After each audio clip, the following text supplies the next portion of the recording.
Folks at home, welcome to Tank Tuesday. This is going to be an exciting week because we're finally building our backyard pond. It's something we've been looking forward to for a long time because we have to get these fish out of this aquarium and into the backyard pond. They finally outgrown it, so Bonnie and Clyde will be moving out of the 300-gallon into the pond, and we hadn't decided on Sheriff yet. So as most of you know, we've been working with Greg, the pond guy, and Aquascape. They're going to be building our pond, and in my opinion, they really are the best in the business. But I've also been working with a guy named Ed, and he's in charge of the field research. So in the early stages of building a pond, you just need to go through a bunch of photos and figure out what type of design you want. The waterfall style, whether it be stream or straight waterfall, the size of the pond. But the rocks and boulders are a big key to the pond. That's probably one of the most important things you have to pick out up front. And after going through a bunch of photos, Liz and I definitely decided we wanted dark rocks, like a dark gray rock, because that has much more of a bass pond look to it versus like a red or a brown rock, which in my opinion is more like tropical. So we finally settled on our stone type, and it's called aqua blue stone. There's one big problem with that. It's not available in the South. The only place that you can get it is from northern Wisconsin. But Ed said no problem. He's got a company that's shipping 24 tons of aqua blue stone from northern Wisconsin all the way down to South Alabama. And it'll be here later in the week, just in time for the pond build. But it's small details like these that really get you that perfect pond look. And that's why it's great to be working with a team like Aquascape. Alright folks, we're here at a plant nursery. This is where we're going to be picking out all the plants, bushes, lily pads, things like that to go in our outdoor pond. We got Liz and baby Sarah in here. Say hello. Hello. Say hello, Sarah. Liz has some pretty good plant knowledge herself, knows a lot of these things, but let's take a look at some of them. They also got their own little pond over there. It's probably a little watering hole. So this is the first thing that caught our eye. We're definitely going with a green, real bright green, natural pond looks. Most of the plants we're going to be looking at are going to be bright green, not real colorful, not a lot of purples and pinks or anything like that. Keep in mind, folks, it's a bass pond. All right, Liz is about to shed some plant knowledge on us. This is one of the first ones we're looking at over here. Liz, what is this called? I believe it's a windmill palm. A windmill palm. Down in the water. That looks bassy right there. A few of those down there where the fish can swim around it, definitely like that. That looks kind of like some weird type of lily pad, but above the water.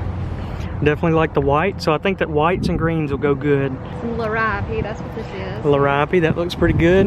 I like this yellow one over here, Liz. Let's check it out. This is a pretty solid looking plant. Kind of gives it a little safari look. I like that a lot. You like it? I like that. Liz likes it too. All right, we got some white Maria. That looks like a pretty good little bush. Liz says that's an iris, whatever that means. That looks a little pond-like. Fits right into our theme. A couple of those around the edges. Now look at that. That reminds me of one of the lakes I fish at all the time. Yep. Definitely think that fish would like that for a little bit of shade. All right, Liz, how do you pronounce this one? Philodendron. Philodendrons. That's a pretty good looking bush. And then we got some monkey grass over here. I think monkey grass spreads. You guys correct me if I'm wrong. Definitely like the looks of these. Green, leafy. Potentially add some sago palms around the outside. Got some babies there. A little bit bigger. And more monkey grass. That would take up the entire backyard. Yep. So while I was at work today, Liz calls and says the pond part's delivered. I said, good, bring them inside. She said, I think that's going to be a problem. So let's find out why that was a problem. So it looks like we got a liner here. That's the pond liner. Oh, wow. It's a little bit bigger delivery than I thought it was going to be. So today I'll be breaking down all of these parts and kind of showing you what all it takes to build a backyard pond. There's a lot of stuff in there. Definitely be interested to see it all myself. Alright folks, next stop, streets. It's Exquisite Plants and Aquatic Gardens. Got some good stuff in this spot. First stop, little koi pond. Check it out, nice little waterfall there. Good looking palm tree. That's one thing we can't decide on if we're gonna add a palm tree or another type of tree. Koi chasing each other around in a circle, that's pretty good. Minnows. Oh yeah, we do have some little minnows down in there. Little babies. Hatchlings. Now this is a good looking pond. Not sure what type of fish. Oh gosh, those are giants. Look at this. Little figure 8 style with a big waterfall. Lily pads. Those are some giant koi. Look at that one. Look at the colors on that one. Orange and red. More minnows. Baby minnows. These are a little bigger over here, aren't they, Liz? Yeah, they're huge. Man, I wonder where the minnows come from. Look at all the little babies. Tadpoles. You see them, Liz? Wonder if that's natural. We definitely won't have that in our pond. Those will get eaten. Oh, there's a baby Yep, baby lizards, they won't make it either. But I do like the bridge idea. That's pretty cool. Water fountains for days.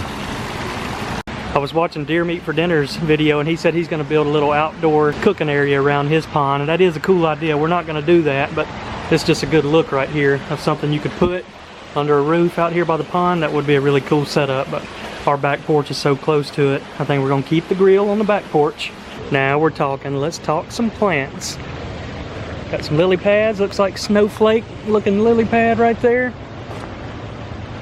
And Albert Greenberg. That's pretty cool. That definitely looks bassy. We'll give Bonnie and Clyde some good shade. Kings of Siam.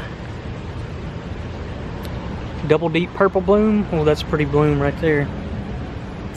Umbrella sedge, definitely going to be getting some of that.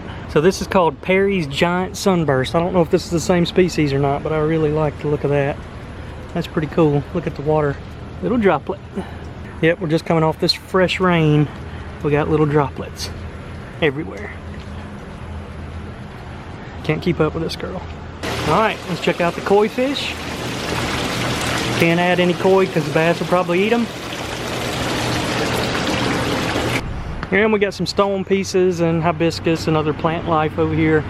Kind of a lot of the stuff we've already went over. Liz found a moss milkshake. It grows a moss garden. That's pretty cool. I drink a couple of those for breakfast in the morning. Look at the size of those big guys.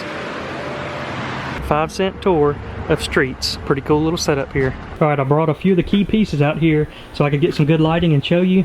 This is one of my favorite pieces right here. These are adjustable flow pumps that have a remote control, so while we're sitting out there in the yard we can actually control the flow of that waterfall. We can ramp it up, ramp it down to get that really loud waterfall sound or that really quiet and calm waterfall sound. We've got two of those, which is good for 2,500 gallons, and this is the 2,000 4,000, which will be good for up to 4,000 gallons. Now another really cool piece we have down here is this ion gen system, and if you're like me, you got a lot of tanks, a lot of ponds, the last thing you want to be doing is always having to perform maintenance on them. What this does is it controls the algae, and it has an automatic dosing system, and it takes measurements of the parameters in the water, and then it releases a calculated mixture of copper ions. That's going to help out big time with that algae. We got an automatic dosing system here. BioBalls, that's the same exact thing we have in our sump in our 300-gallon aquarium. That is the biological media, that's the good stuff, the beneficial bacteria for the tank. This is our skimmer.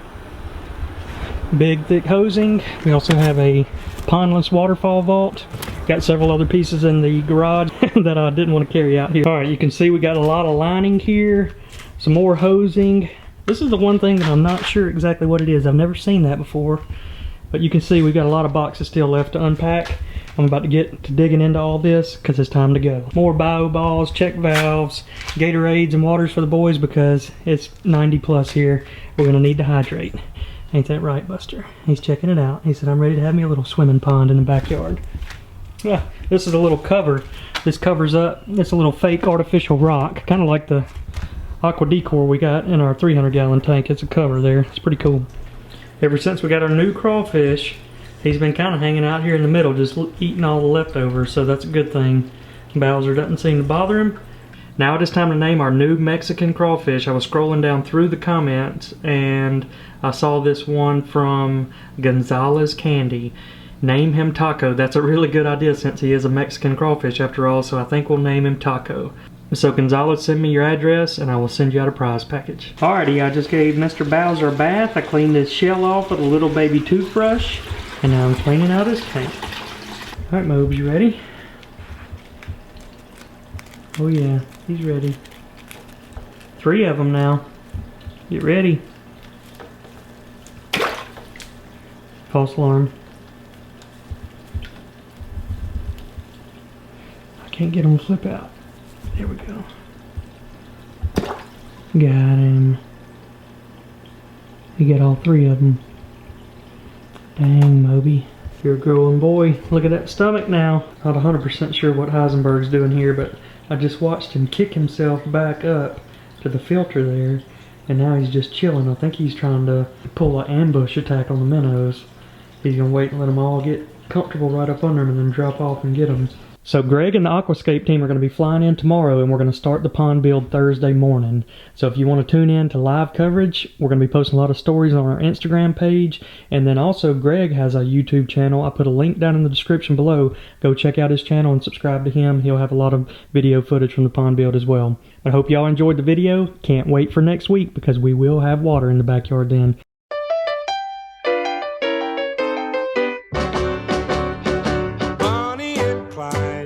We're pretty looking people, but I can tell you people they were the devil's children.